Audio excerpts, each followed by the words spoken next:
Добар ден, почитувани гледачи. Добре дојдовте во новото издание на Доктор Митов советува. Емисија посветена на здравствената едукација и на промоцијата на јавното здравје. Сите претходни емисии кај мене гостуваа мои колеги лекари.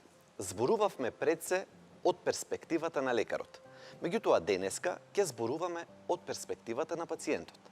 Всушност во медицината, партнерскиот однос помеѓу лекарите и пациентите за жал се чини дека е малку запоставен. Особено кога зборуваме за лајфстайл медицината, за медицината на животен стил, на промените во животниот стил. Таму партнерскиот однос помеѓу пациентот и лекарот е клучен за успехот. Кога зборуваме за лајфстайл медицината и за промените кои што настануваат во животот кај еден пациент, ги нагласуваме пред се хроничните промени, односно зборуваме за хроничните болести, за дијабетот, за покачениот крвен притисок, срцев удар, мозочен удар, сите кардиоваскуларни болести. Клучното прашање кое што се поставува денес е: зошто ги има толку многу? Што се случува со нас да така многу се нараснати сите тие болести? Одговорот е во оваа фотографија. Имено, нашиот модел кој што го користиме, нашето тело, е модел стар од прилика 300.000 години. Еволутивно, Homo sapiens, или човечкиот род, стар е некаде од прилика 300.000 години. Што значи во сет тој еволутивен период, нашето тело било градено и адаптирано за услови кои што се многу поразлични од ден денес. Сега зборуваме за едно време кога, откако сме биле навикнати да се движиме, постојано да одиме пешки, се што треба да заврши, да го завршиме со сопствените раце и нозе, да ја бираме храната, да ја ловиме храната секојдневно, одеднаш доаѓаме во време, денеска, кога се движиме со возила, кога јадеме храна која што е неколкукратно покалорична отколку храната која што можела да ја најдат нашите предци, кога сме затворени, не сме на отворено. Едноставно, современото, новото живење, новиот начин на живот, овој човек го пренесува во едни нови услови и затоа почнуваат проблемите. Ако одиме на следниот слайд, дури и да не зборуваме за 200 и 300.000 години нанапред, еве да зборуваме само пред 100 години како било, за да ги објасниме болестите и зошто денеска се појавуваат хроничните болести. Само пред 100 години, едно просечно македонско семејство во кое што има десетина членови, секако можеби и повеќе, гледаме на кој начин живеат. Физичката активност е основната работа. Тие секојдневно пешачат и по неколку километри. Работат активно физички секој ден. Еден од овие наши предци, само пред 100 години, во еден ден проаѓа толку колку што ние нема да изодиме за еден месец. И потоа се чудиме од каде доаѓаат болестите. Нашето тело е дизајнирано да биде физички активно, да јаде храна која што е помалку калорична од денешната. И така ние се наоѓаме на еден начин како жртви на современото живење. И затоа следниот слайд ќе покаже како ние денеска завршуваме. Што се нашите проблеми? Ве молам ако може следниот слайд да го покажеме, за да сватиме за што станува збор. И сега веќе гледаме една состојба што ни прави нам современото живење. Што ни прави една состојба кога секаде се движиме со возила. Кога во семејството има не едно, туку две возила. Претходно покажавме една слика од наши предци, кога рековме дека нели пешачеле постојано. Во едно семејство немало ни две магариња, а камоли две возила. Денеска и во едно семејство има по две коли. Храната која што ја јадеме е хиперкалорична. И на тој начин, пак ќе заклучам, доаѓаме во време кога нашите тела, ќе се сетите на првата слика, нашите тела не се подготвени за еден таков атак кој што секојдневно го доживуваат. Премногу храна, премногу калорична храна, премалку физички активни и сето тоа донесува до проблемите со кои што денеска се соочуваме. Продолжуваме за кратко.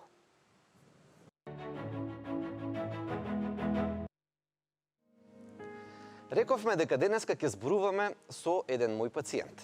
Претходно зборував со мои колеги, со лекари, Но важно е да зборуваме каков е тој партнерски сооднос во кој што ние заедно бевме. Да. Ве го представувам Бобан Спасовски. Да.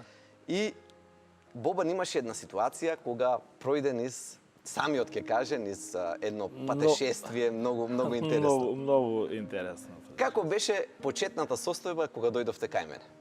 Јас кога дојдов казав имав околу 140 и нешто кила. 140 плюс Да. килограм. Да, Така. И Притисок. имав. Имав гиг појавено киселина на коски што беше Така. таа. Пиев најмалку 15 до 16 таблети дневно. Да. Шекерот, Шекерот беше моментално кога дојдов кај вас 48 единици инсулин дневно. да. И беше крајно време да ја посетиме и дојдовме. Да. Како што дојдовме, ми кажавте дека може да се среди работа, имаше сумња и ќе се среди. А не се средила толку време, сега ги. За тоа сакав да ве прашам. Оти нели човек ќе види на интернет се и сешто. Да. Предпоставам нели вие сте виделе на Facebook да речеме. Јас И сега на гледате Facebook, нешто како реклама. Да. И реклама, викам, ајде ќе одиме да видиме. Не сме на едно место. Ќе идеме да видиме. Па сега ако успее, ако не. Да. Кога дојдов кај вас многу беше критична состојба. Тежина јака. Самите знаете.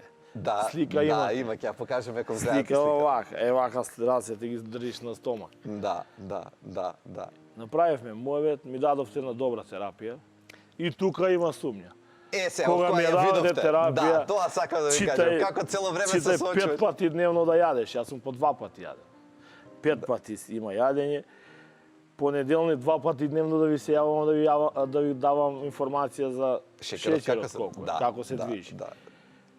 И беше пред доручок и после и пред вечера. Нешто да ве прашам. Понедел- Кога видовте дека има 5 оброци на ден, мислевте дека може да се слабее со 5 оброци на ден? Па не, викам Првич. јас од 2 се деведев, па со 5 кој знае каков ќе биде. Да. И имаше понеделник без вечера, само салата, нели? Да. И требаше да ви се јавам да ви кажам прв пат, да ви се јавам да ви кажам колку е шекерот и викам како пред вечера, вечера нема. Да. Пишав пред вечера толку, ама вечера нема. Да, нема да, вика, да. недела била риба. Да. Тоа се сеќавам. За колку време од прилика ви требаше за да се намали осетливо телесната тежина? Месец дена. Да, колку Од беше месец- во првиот месец колку беше намалувањето на телесната Првиот тежина? месец 10 кила. Да. 10 кила првиот месец. Другиот исто, третиот беше малку помалку намалена, ама тука малку правев, ме приметивте дека имав нешто повешко јадено него што не требаше да се јаде. Имаше славља едно друго и Се зафат, мислам дека Да. беше зимски период се јас зафат. 13 децемвар 2017 дојдов кај вас до јуни 2018. Колку беше вкупното намалување на телесната тежина? Па близу 50 кила. 50 килограми. Да, 50 Тоа е кила. тој, во тој процес, во тој период.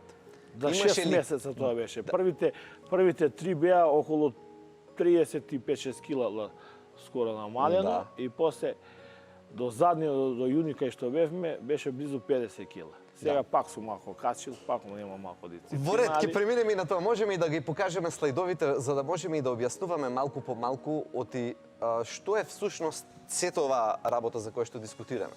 Еве, дијабетот нагласен е тука, заедно со срцевите и мозочните удари.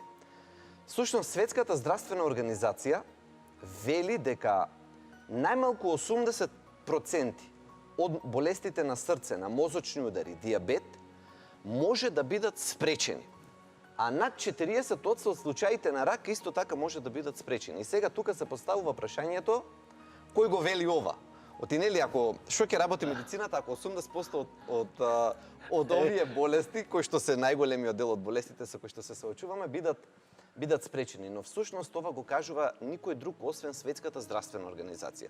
И тоа значи која е сериозноста на тврдењето. Можеме да одиме и на следниот слайд за да го објасниме малку процесот со кој што ние пројдовме малку, но ајде малку теорија сега. Нели праксата ја кажавме. Всушност, кои се функциите на инсулинот? Тоа е многу важно да се разбере, бидејќи инсулинот во цела таа ситуација, како расте, како паѓа, првичната состојба на хиперинсулинемијата, зошто се јавува. Тоа е многу важно пациент да го разбере, за да знае низ каков процес проаѓаше Бобан и сите пациенти кои што ги менуваат животните навики за да се изборат со последиците од дијабетот. Првично имаме една ситуација кога се покачува шекерот во крвта. Тоа сите го знаеме дека на тоа телото одговара панкреасот со инсулин. И која е функцијата на инсулинот? Инсулинот всушност шекерот кој што го има во крвта ќе го повлече и еден дел ќе однесе во мускулите, на тој начин го троши, на тој начин го намалува. Значи прво ќе го внесе во мускулите, второ еден дел ќе однесе во црниот дроб и таму ќе се претвори во гликоген, односно велиме дека станува збор за резерви.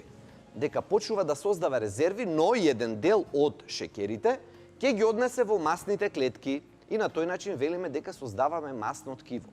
Тоа е нормалната функција на инсулинот, што се случува нормално во нашето тело. Но одиме на следниот слайд. Тука веќе зборуваме за една ситуација во која што првично Бобан дојде многу подоцна, меѓутоа луѓе кога доаѓаат најчесто го имаат тој проблем на така наречен предијабет или на состојба на хиперинсулинемија, на значително покачен инсулин. Ова е таа состојба која што подоцна, ако пациентот не направи промени во начинот на живот, во физичката активност и во сето живење, ќе води кон развој на дијабет. Прво ќе започнем од мускулите, значи од клетките во нашите мускули. Зошто е многу важно да ги разбереме нив? Во нашите мускулни клетки ние чуваме резерви од масти. И тоа се тие резерви кои што треба да бидат минимални. И тие минимални резерви ги користиме кога треба да се движиме, кога малце на подолг период, ако ни текне да трчаме, таа енергија треба да ја истрошиме со тек на време. Но, кога нон-стоп имаме внес на заситени масти, кога во нашето тело има зголемен флукс или зголемено присуство на заситени масни киселини, и кога дневниот внес на енергија е поголем од тој кој што го трошиме, ние почнуваме со тек на време да доаѓаме во една состојба на генерална замастеност, на генерализирана замастеност. Значи не се замастува само црниот дроб. Тоа најчесто нели сме го слушнале дека црниот дроб е замастен. Туку покрај црниот дроб еве ги овие жолти точки се замастуваат и мускулите. И тука почнува предијабетот или тука е моментот на така наречената инсулинска резистентност. Оти не е прашање дали Бобан или другите пациенти дали имале доволно инсулин во себе. Тие имале доволно инсулин. Значи прашањето на инсулинот не се поставува, туку зошто тој инсулин не можел да си ја заврши својата работа.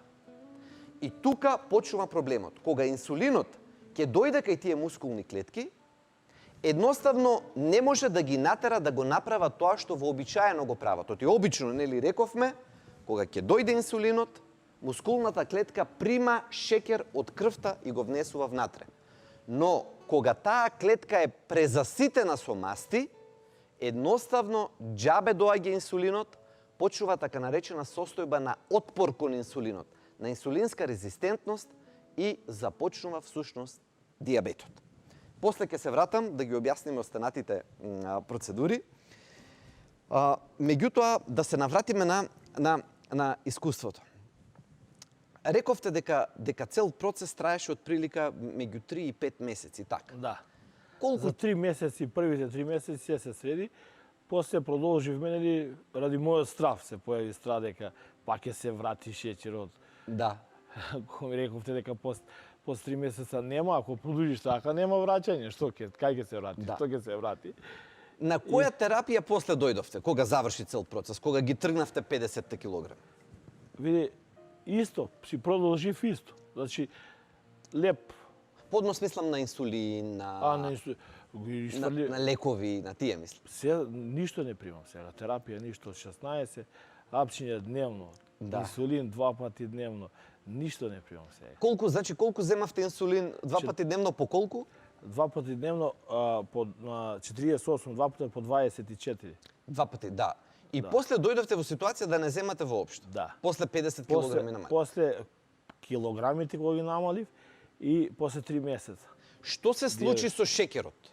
Оти во крвта, нели претходно Да. беше, колку беше претходно, колку е потоа? Сега види, тогаш на 3 месеца ми покажуваше 15-16 просек.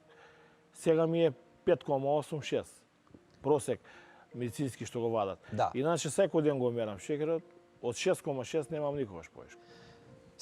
Ова е многу важно да го нагласиме за пациентите. Значи, колку ви беше просекот кога дојдовте кај мене, кога почнавте? 15. 15 тромесечен Тромесечен, просек. да. За да дојдете тромесечниот просек да биде 5,8. Задниот пат сега га што сум мерил пред, па има месец и пол, два. Пошто на 6 месеца сега одам, немам више потреба да се оди. На 6 месеца идем на контрола, да ми се мери на задниот пат. Ви праќав да видите да следиме, шеќерот, да следиме. И сега, Бобан, не знам медицинскиот термин кој е правилен, дури и јас, не знам кој правилен медицински термин да го одберам. Оти медицината не уште се колеба околу тоа да го каже зборот излекување кај дијабет. Уште се колеба. Се користат неколку термини. Се користи првиот термин, така наречена ремисија. Медицински значи дека престанала болеста, дека може би пак ќе се врати, но вие де факто во моментот ја немате. Не. И без... Значи скоро до јун, година и нешто, ја немам ништо покачено. И не зимате инсулин. Ништо. Тоа е првиот момент. Вториот момент се користи терминот реверзибилност, како демек се враќа состојбата назад. Дали, и сега не навлегувам во зборови, дали е зборот излекување, дали е зборот ремисија, дали е зборот реверзибилност, фактичката состојба е дека вие имате просек 5,8, сте имале просек 5,16, сте зимале инсулин 48 единици на ден, а сега не зимате воопшто инсулин. Ништо.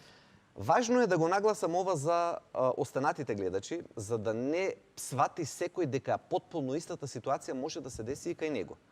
Бобан е извореден пример на издржливост, на упорност и на дисциплина. Тоа е најбитно. Тоа е клучниот момент. И затоа не можеме да кажеме дека тој успех буквално ќе го има и кај секого. Кај некого и самото тело нема да дозволи до толку да се подобри ситуацијата. Меѓутоа, првиот услов, кажете ми сега кој ви беше најголема поддршка, оти мислам дека мораме да спомнеме. Кој ви беше најголема поддршка низ тој Жена ми. Сопругата. Сопругата. И доаѓавте заедно. Најголема контрола од таа страна. Да. И да поддршка, ама и контрола. Да се јаде, кога треба да се јаде, стоп, многу ти е тоа не. Да. Имаше тоа, имаше и тоа време. Првото време најтешко. Ако немам, знаеш, се лаже човекот. Чекај, ќе земам уште денеска и више не. Првите 2-3 недели, значи, да речеме како покризен период. Обврска е, го мисли човек, меѓутоа мисли ефектите. Сопруга треба спреми све. Гледаш другите што јадат, ти што треба да јадеш. Да. Викам, дај ја моето да. Како ве прифати околината? Дали, например, сега кога ќе седневте со пријатели, немаше притисок индиректен, зошто не пиеш? Зошто не јадеш газирани сок? Прво време викам, ајде, терај си, еден пут се живи. После, знаеш, кога сватија дека помага, дека има резултати, никој ништо не ти реагира. Алкохол е исфрлен. Да. Алкохол многу, не памтам дека сум. Да. Задна 2 години дека сум пиел, како што сум. Кои навики мислите дека најмногу ви правеа проблеми? Газирани сокови колку користите? Газирани сокови многу. Газирани сокови 2 флаши, тоа е 3 литра дневно, најмалку сам пие. Да. Порано. А сега? Сега 0. Можно е тоа. Тоа сакам да го кажам, да им го покажам. Сега е 0. Да. Јадев 2 леба најмалку дневно. Сега јадам 2 кришки, 2 парчиња леб. Да. 2 парчиња леб. 2 леба најмалку, леб на јадење обавезно. Зборот ми е, луѓето и тоа треба да го видат, ти знаете како е, кога ќе види човек дека некој жив човек им кажува дека каде бил и каде е сега и дека е можно тоа, да остварливо. Има, ама некој верува во тоа, некој знаеш, он имае такву среќу. Не е бинго среќа. Ова не е бинго. Да, ова е многу труд. Треба почеток пешачење.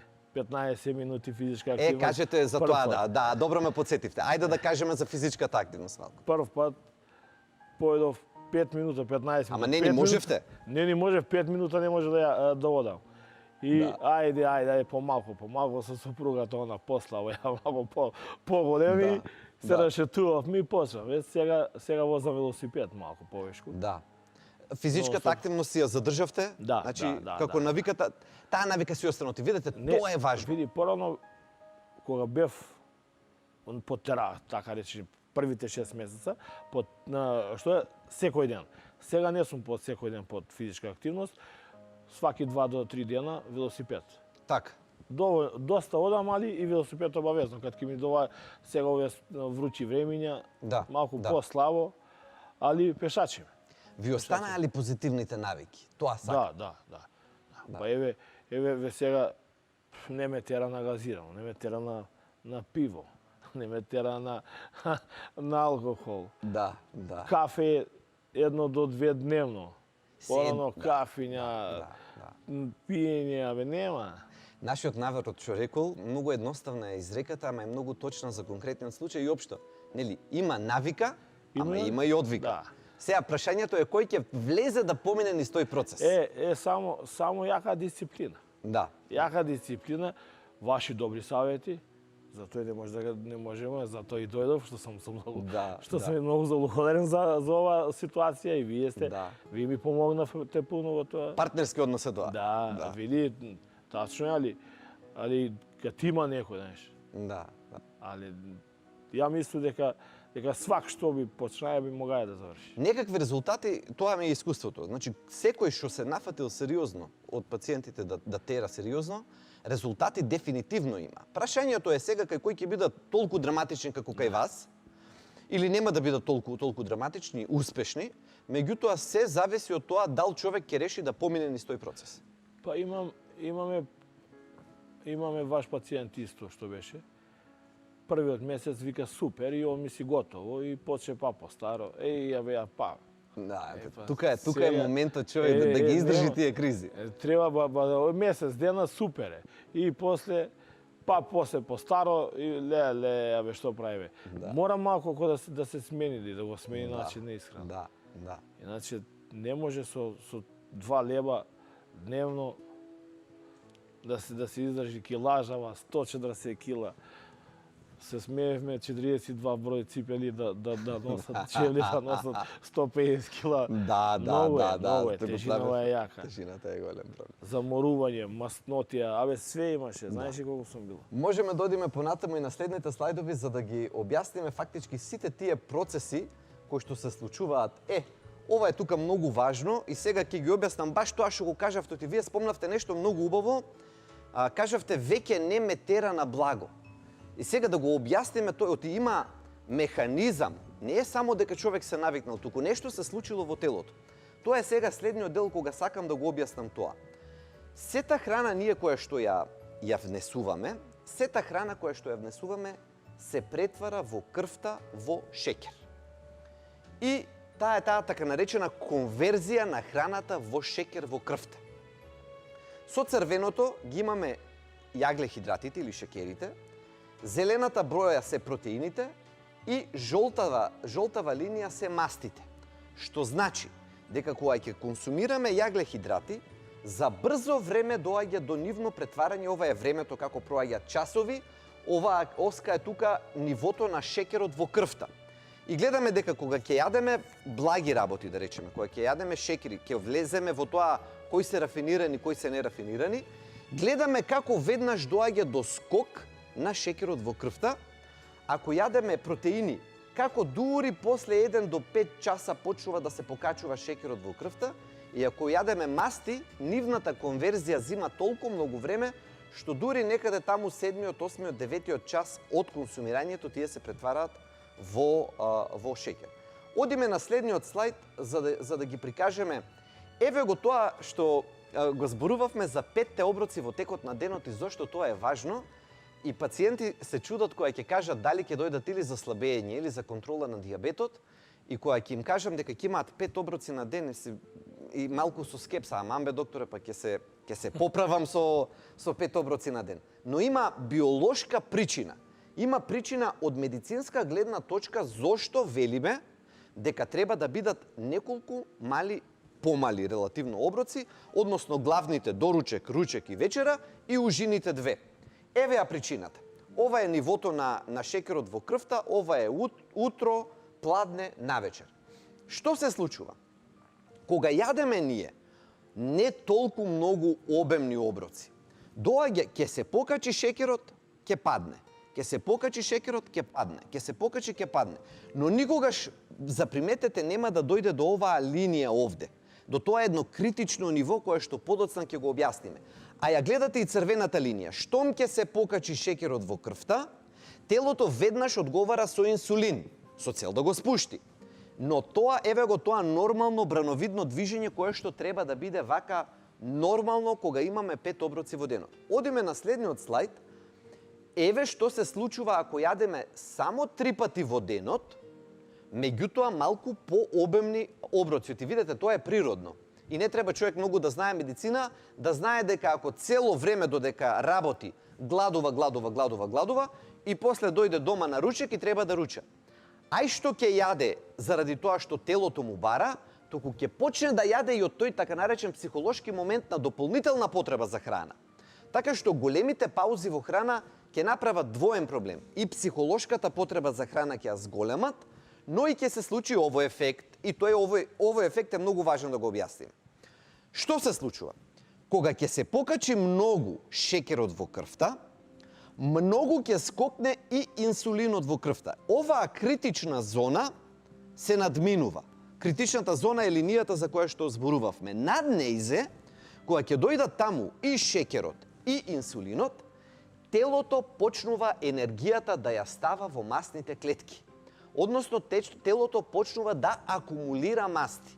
Иако ние наводно, ја гледате, јадеме 3 пати во ден само, или само 2 пати, бидејќи доаѓа шекерот и инсулинот над одредена зона, а 5 пати сме јаделе претходно, без разлика.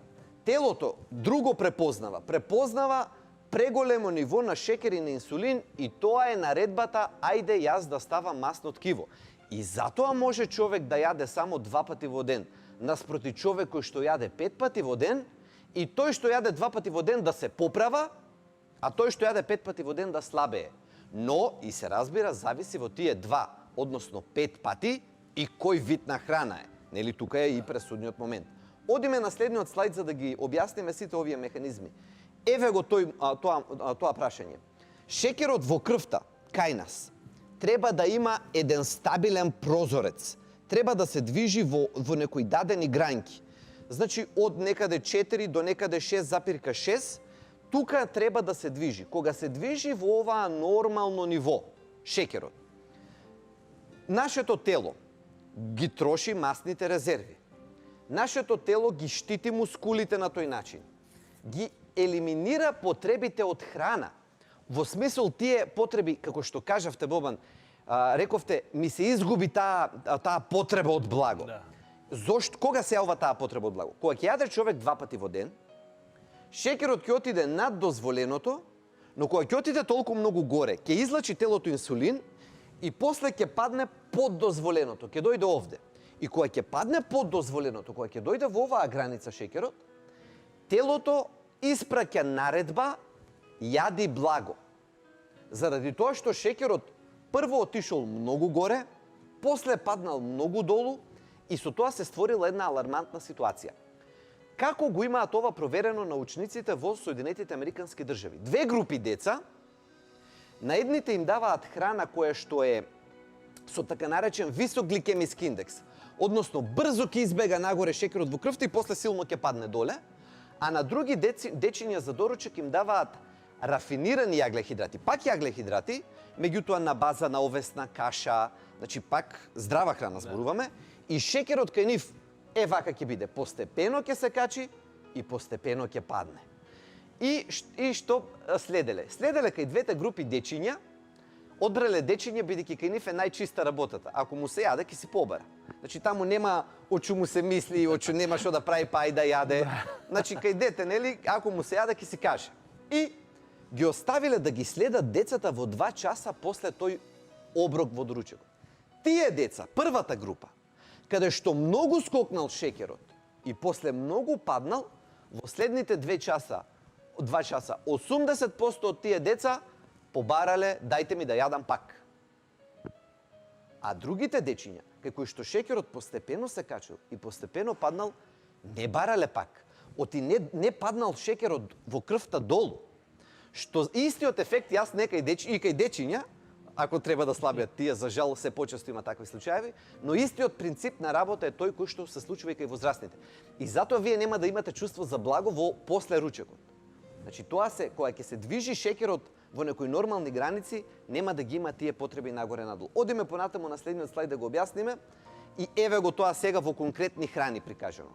Сите тие видови на храна кои што се со така наречен висок гликемиски индекс, кои што нели ние ги отфрливме во работата. Чипс, бисквити, торти, сладолед, премногу процесирана, премногу обработена храна, белиот леп, но и некои од овошјата. Знаете, ќе се сетите кои 3 овошја за диабетичари, нели кажуваме дека не ги препорачуваме. Лубеницата, ананас и грозието, бидејќи тие ќе го направат овој ефект. Но видете како го покачува пак шекерот во крвта другиот вид на храна.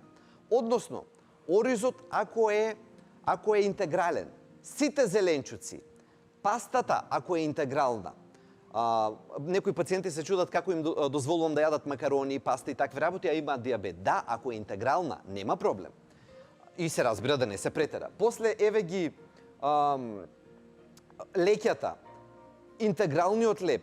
Значи, гледаме како бананата, јаболкото, некои ќе кажат бананата било забрането за кај диабет. Не е точно. Постепено се покажува, постепено се намалува.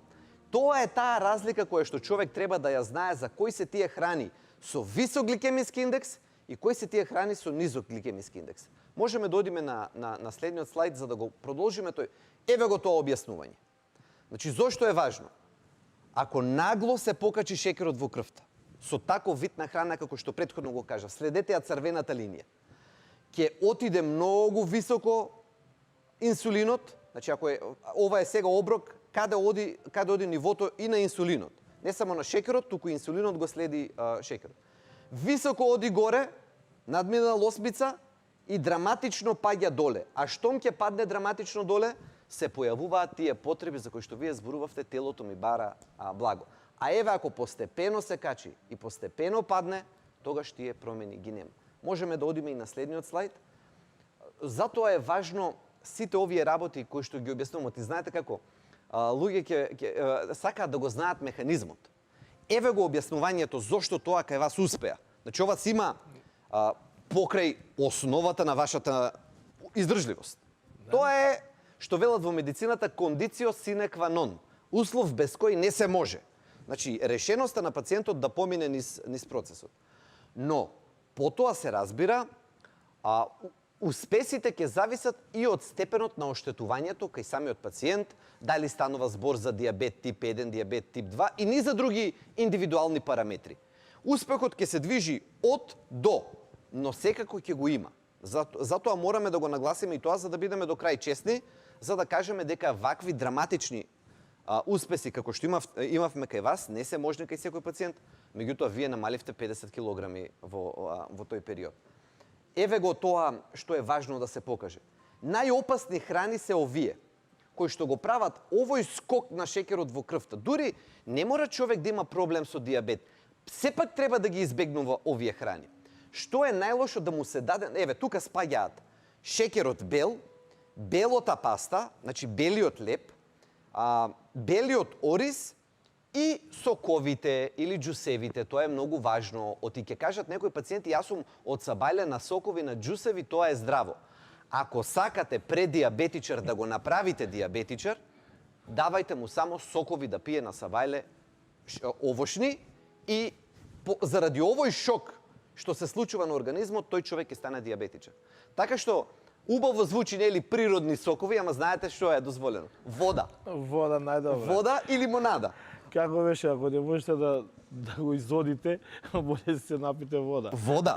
Тоа е тоа. Значи, тука веќе доаѓаме до тие ситуации. Тука има многу да зборуваме. Но нашето време полека истекува. Бобан, јас многу ви благодарам што дојдовте да споделите, бидејќи станува збор за ситуации здравствени, многумина од моите пациенти не сакаат за здравје јавно да зборуваат. Меѓутоа, иако е приватна ствар, се разбира, меѓутоа вие споделивте. Моје се види што голема дебелина, намалена килажа, резултати има една фотографија од вас, ако случајно од режија најдат фотографијата кога кога дојдовте кај мене.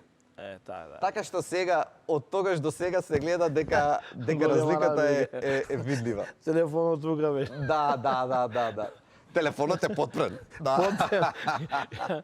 Имаше сталак. Многу ви благодарам што одвоивте време. Благодарам на вашата сопруга исто така, бидејќи она ве храбреше и мислам дека и ве убеди да дојдете кај мене, дека ве донесе. Само она. Да. Ви благодарам многу. Тоа беше денешната емисија, почитувани гледачи. Еве денеска зборувавме не со колега лекар, туку со мој пациент. Меѓутоа на најдиректен, на најконкретен начин прикажавме што се случува доколку човек се придржува на промените во животниот стил и дека тоа е можно и реално. Можеби не толку лесно, но можно и реално. Особена благодарност до Алкалоид и до Авицена, бидејќи го поддржаа овој проект. Бидете со нас следната недела во 17 часот.